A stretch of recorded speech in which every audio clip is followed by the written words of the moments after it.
marzo de 1883, un año antes de que llegue el ferrocarril, y un periodista porteño del diario La Nación, Benigno Lugones, viene aquí como para ver qué es lo que estaba pasando con esta construcción del nudo ferroportuario. Y sorprendido ante lo que está viendo, va a tratar de plantearlo en términos que puedan ser entendidos por sus lectores porteños y del resto del país.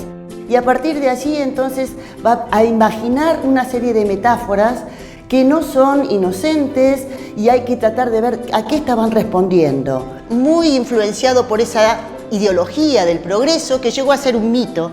Y esto es un poco lo que vamos a charlar hoy. Cómo esa segunda fundación de Bahía Blanca, que tuvo que ver con la construcción del nudo ferroportuario en la primera mitad de la década del 80 del siglo XIX, estuvo acompañada por toda una construcción simbólica que hizo que todos aquellos que vinieron a nuestra ciudad venían a hacer la América, venían con la idea de soportar ese presente, que era realmente malo, en vistas a un futuro que pensaban que iba a ser mejor. Todo esto por esa ideología del progreso que fue la ideología que acompañó a la introducción del capitalismo en nuestra región. Me parece que es súper interesante que se empiece a pensar la historia local siempre en contacto con la historia nacional e internacional del momento. Me parece que es plausible plantear una linealidad que muestra en realidad la sujeción de Argentina a capitales extranjeros. Este mismo periodista, Benigno Lugones, quien va a estar planteando que en esos momentos se está desarrollando la segunda fundación de Bahía Blanca, después de una larga siesta de 50 años en donde había dormido como fortín. ¿Quiénes eran los que estaban detrás? ¿Quiénes la despertaron bruscamente? Los ingleses.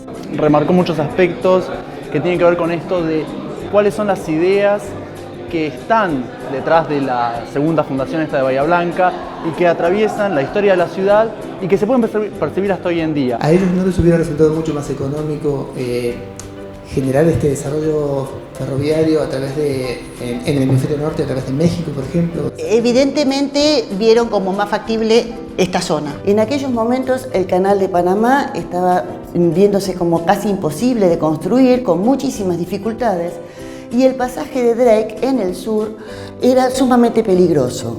En función de esto es que vieron como algo sumamente factible era construir un puerto comercial teniendo en cuenta las posibilidades de aguas muy profundas, de calado muy profundo que permitía la llegada de barcos de gran capacidad a nuestro puerto y construir un ferrocarril trasandino que permitiera justamente ese recorrido, ese tránsito, esa distribución y comercialización de los productos.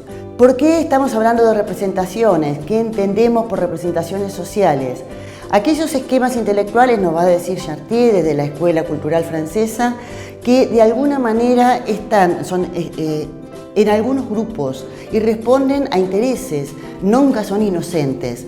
Hay que pensar que el diario La Nación era un diario dirigido por Mitre, una fuerza opositora a Roca, que estaba en la presidencia, que Roca le había presentado límites a ese capitalismo británico, que entonces buscó aliarse a su opositor como para poder tener siempre vías de conseguir lo que quería.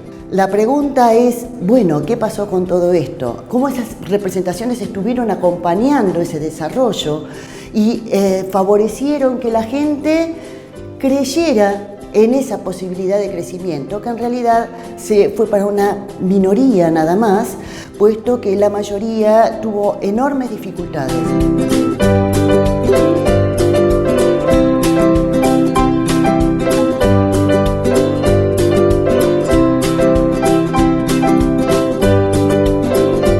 Era una ideología que favorecía a los grandes capitales, que la mayoría la absorbieron, podríamos decir, la incorporaron, diría Chartier, a partir de estas representaciones que estaban construidas por grupos de presión, por grupos económicos con muy fuertes intereses, pero que las vehiculizaron con estas perspectivas de un progreso, de un mejoramiento, que no iban a ser para esa mayoría, pero que esas personas que venían acá con muchas necesidades pensaron que iban a ser incluidas dentro de ese proyecto. El tema es clave, es fundamental, es decir, no se puede entender el desarrollo local y no se puede entender las perspectivas que este desarrollo puede tener si no se conoce la historia de la región en la que se vive en toda su extensión, ¿no? Con todo detalle.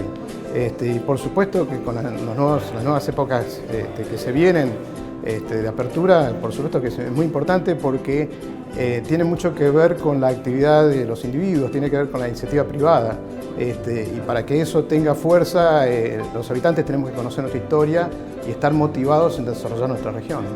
Hoy es otro el centro del capitalismo internacional, ya no es el Reino Unido, pero se siguen tejiendo estas alianzas entre el capital económico, entre el capitalismo internacional, que ahora ya es multinacional económico, con algunos partidos políticos, como en aquel entonces, y esto va a generar conflictos y luchas de representaciones en las que se ve inserta nuestra localidad.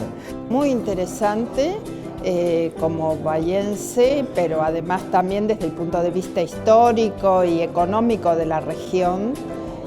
Ha sido una charla muy interesante. A veces los problemas siguen siendo los mismos y haber visto el desarrollo en aquel entonces nos permite pensar en soluciones alternativas.